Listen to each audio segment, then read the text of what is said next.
جب میں نے پہلی بار رخ زیبا دیکھا، القیا فی قلبی الاسلام، آنکھیں دیدار کر رہی تھیں، دل اقرار کر رہا تھا۔ صحابہ کی بہت بڑی شان ہے، لیکن سرکار نے فرمایا تعجب تجھ پہ کیسا ہے، مجھے دیکھ کے تم نے رب کو مانا، تم نے مجھے دیکھ کے رب کو مانا۔ فرمایا کمال یہ ہے کہ جنہیں تعجب کی بنیاد پر کہ مجھے دیکھے بغیر بعد میں پیدا ہونے والے جب ان کے پاس قرآن پہنچے گا وہ نخرہ نہیں کریں گے کہ جبریل اب پڑھیں، سرکار اب سنائیں تو پھر ہم مانتے ہیں۔ فرمایا جو ہی قرآن ان کے پاس جائے گا چوم کے سینے سے لگا لیں گے۔ اب دیکھو علم غیب اور اپنے سینوں کی شان، اس بھرے مجمع میں کوئی ایک شخص بھی ایسا نہیں ہے کہ جس کے گھر میں قرآن پڑا ہے اور اس کو کبھی شک گزرا ہو کہ اردو بازار لاہور کا چھپا ہوا ہے، پتہ نہیں یہ وہی ہے جو ہمارے نبی علیہ السلام پہ اترا تھا یا کوئی اور چھاپ کے کسی نے رکھ دیا، کیونکہ جو جن پر اترا تھا نا وہ دیکھے ہیں، جن کے سامنے اترا تھا وہ بھی نہیں دیکھے۔ آج تک کسی کو شک نہیں گزرا، تمہیں یہ خیال ہی نہیں آیا ہوگا اس بات کا کہ ہم کوئی تصدیق تو کر لیں، کسی سے پوچھ تو لیں کیا یہ وہی ہے۔ ہر ایک شخص کے دل میں 100% سے بڑھ کے یقین ہے۔ یہ کھیتوں میں ہل چلانے والے کاشتکار، آج تک کسی کو یہ خیال نہیں آیا ہوگا کہ ہم کسی کے پاس جا کے گواہی کو لیں کہ یہ وہی قرآن ہے جو ہمارے نبی علیہ السلام پہ 14 صدیوں پہلے اترا تھا۔ جب یہ خیال نہیں آیا تو پھر ماننا پڑے گا۔ سرکار نے ہر سینے کے دیکھ کے فرمایا تھا، صحابہ تعجب ہے، بعد میں پیدا ہوں گے، قرآن جائے گا نخرہ نہیں کریں گے، چوم کے سینے سے لگا لیں گے۔ یہ ایک چلتی پھرتی حقیقت ہے، اپنے دل سے پوچھ کے تم ہر بندہ گواہی دے سکتا ہے۔ یہ غیب کی خبریں ہیں اور یہ سرکار دو عالم صلی اللہ علیہ وسلم نے ہمیں کوٹا دیا ہے، ورنہ ایمان چھوٹی سی چیز پر بھی بڑا مشکل ہے، اتنی بڑی کتاب پر ایمان، اس کے لیے تو بڑے تقاضے ہونے چاہیے تھے بظاہر، لیکن ہر شخص نے اس کو مانا ہے اور ایک لمحہ بھی انکار نہیں کیا۔ یہ ہے وہ نبی علیہ الصلوۃ والسلام کا دیا ہوا جذبہ جس کی بنیاد پر کل بھی صداقت کے جھنڈے لہرا رہے تھے اور آج بھی صداقت کے جھنڈے لہرا رہے ہیں۔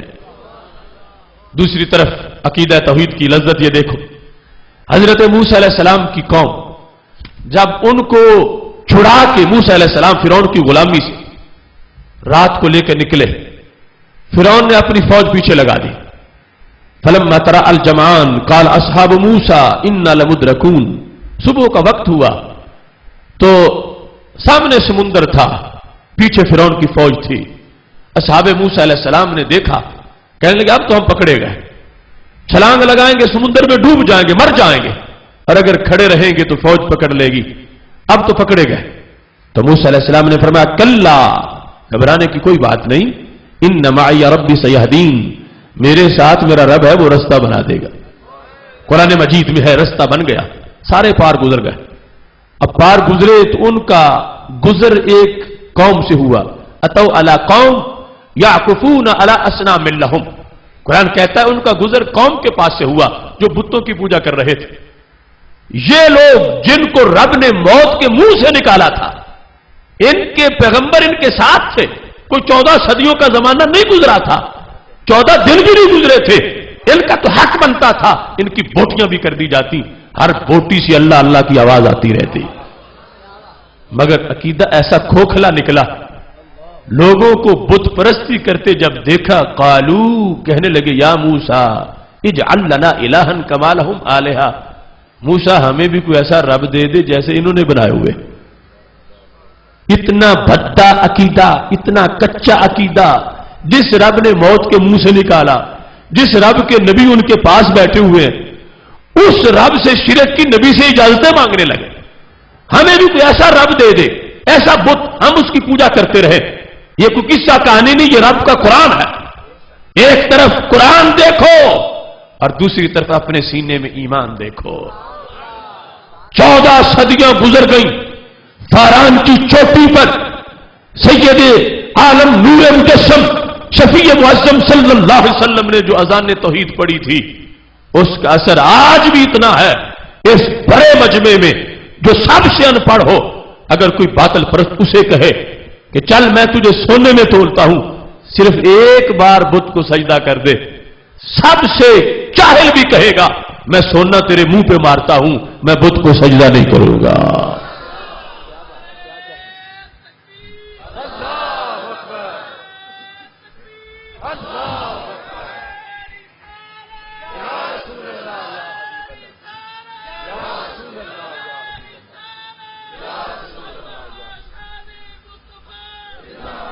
سنی کانفرنس میں بیٹھنے والوں، یہ کتنا زمینی حقیقت ہے، کتنا کرم ہے، 12ویں کی شب کا کتنا فیض ہے۔ بلا وجہ لوگ کہتے ہیں یوم حزن منایا جائے، یوم وفات منایا جائے۔ اگر رسول اللہ صلی اللہ علیہ وسلم دنیا سے تشریف لے گئے تو جانے کے ساتھ نور بھی غائب ہو گیا، پھر تو یوم وفات منایا جائے، یوم حزن منایا جائے۔ اور اگر 12ویں کا نور آج بھی سینے میں موجود ہے تو جس عید کا اب تک نور باقی ہے اس کا سرور بھی باقی ہے۔ رسالت کے لحاظ سے وہ حب رسالت کس قدر سینوں میں جلوہ گر ہے، اس حب رسالت کی بنیاد پر آج بھی دیکھو یعنی کس طرح ہمارے عقیدے چمک رہے ہیں اور جلوہ اس کا موجود ہے۔ ایک انداز رسالت پڑھنے کا دوسروں کا ہے اور ایک ہمارا ہے، یہ بات بھی ذہن میں رکھیے۔ توحید و رسالت میں سے پہلے نمبر کا عقیدہ توحید ہے اور دوسرا رسالت ہے، لیکن سمجھ توحید کی اسے آتی ہے جسے رسالت کی پہلے سمجھ آ چکی ہو۔ سمجھنے کے لحاظ سے رسالت پہلے ہے، رسالت کا پتہ نہ ہو تو توحید کا پتہ چل ہی نہیں سکتا۔ یہی تو وہ نقطہ ہے جب قریش مکہ نے ہمارے نبی علیہ السلام سے یہ پوچھا تھا کہ تم کہتے ہو خدا ایک ہے، تو خدا کے ایک ہونے کی دلیل کیا ہے؟ تو محبوب نے فرمایا تھا خدا کے ایک ہونے کی دلیل میری رسالت ہے، پہلے مجھے سمجھو۔ کس طرح فرمایا تھا؟ فرمایا فقد لبثت فیکم عمرا من قبلہ افلا تعقلون، قرآن مجید کی آیت ہے۔ فرمایا میں کہیں باہر سے آ کے آج نبوت کا اعلان نہیں کر بیٹھا، میری زندگی کے 40 سال تمہارے ماحول میں گزرے ہیں، یہ دلیل ہے کہ خدا ایک ہے۔ کیوں؟ فرمایا 40 سال کا ہر سال دیکھو، ہر سال کا ہر مہینہ دیکھو، ہر مہینے کا ہر دن دیکھو، ہر دن کا ہر گھنٹہ دیکھو، ہر گھنٹے کا ہر منٹ دیکھو، ہر منٹ کا ہر سیکنڈ دیکھو۔ اگر 40 سال کے ایک سیکنڈ میں بھی میں نے جھوٹ نہیں بولا تو آج بھی سچ بول رہا ہوں، خدا ایک ہے، میں اس کا رسول ہوں۔ خدا کی الوہیت پر دلیل اپنے آپ کو کہا فقد لبثت فیکم عمرا من قبلہ افلا تعقلون، پھر عقل نہیں تم میں؟ مجھے دیکھ کے مجھ سے دلیلیں مانگتے ہو، حالانکہ تبلیغ کا انداز نرم ہوتا ہے لیکن ضرورت پڑے تو گرم بھی ہو جاتا ہے۔ عقل کی بات کرو، تم عقل نہیں، سورج دیکھ کے پھر پوچھتے ہو، میں جو خود تمہارے سامنے ہوں تم مجھے صادق بھی کہتے ہو، امین بھی کہتے ہو۔ جس نے بچپن میں جھوٹ نہ بولا بڑا ہو کے جھوٹ کیسے بولے گا؟ میرے کہنے پہ تم نے ماننا ہے کہ خدا ایک ہے، کیونکہ میں کہتا ہوں اور تم میرے صداقت پہ گواہی دیتے ہو۔ بخاری شریف میں موجود ہے، جب آپ نے دعوت دی تو قبیلوں کے سردار سارے اس ایک میٹنگ میں بلا لیے، سارے اکٹھے ہوئے۔ وہ جو کعبۃ اللہ کے ساتھ پہاڑی ہے اس پر آپ نے جلوہ گر ہو کے فرمایا اگر میں یہ کہہ دوں کہ پیچھے سے لشکر آ گیا ہے، حل انتم مصدقیہ، کیا تم میری بات کی تصدیق کرو گے؟ حالانکہ تمہیں لشکر نظر نہیں آ رہا، نہ گھوڑوں کی آواز، نہ گرد و غبار، نہ کوئی اور خبر دینے والا، صرف میں کہہ دوں کہ لشکر ہے، کیا تم مانو گے؟ تو سب نے بیک زبان کہا ہاں ہم مانیں گے۔ تو محبوب علیہ السلام نے فرمایا دیکھے بغیر کیوں مانو گے؟ تو انہوں نے کہا ما جربنا علیک الا صدقا، اس لیے مانیں گے کہ تمہاری زبان سے سوائے سچ کے کبھی نکلے ہی نہیں کچھ، ہمیں تجربہ ہی نہیں جھوٹ کا تمہارے بارے میں، تم نے ہمیشہ سچ ہی بولا ہے، تو آج بھی ہم کہیں گے تم سچ بول رہے ہو۔ تو محبوب علیہ السلام نے فرمایا اگر میرے کہنے پر دیکھے بغیر لشکر مانتے ہو تو میرے کہنے پر دیکھے بغیر میرے رب کو بھی تسلیم کر جاؤ۔ اس واسطے جن کو رسالت کا قرب میسر تھا کہ یہ جھوٹ نہیں بولتے، انہیں پتا چل گیا کہ پھر اللہ بھی ایک ہے، اور یہی سبب تھا کہ رب ذوالجلال نے بیان توحید خالص سورہ اخلاص میں اپنی توحید سے پہلے رسالت کا ذکر کیا۔ فرمایا قل هو اللہ احد، محبوب آپ فرماؤ وہ اللہ ہے، وہ ایک ہے۔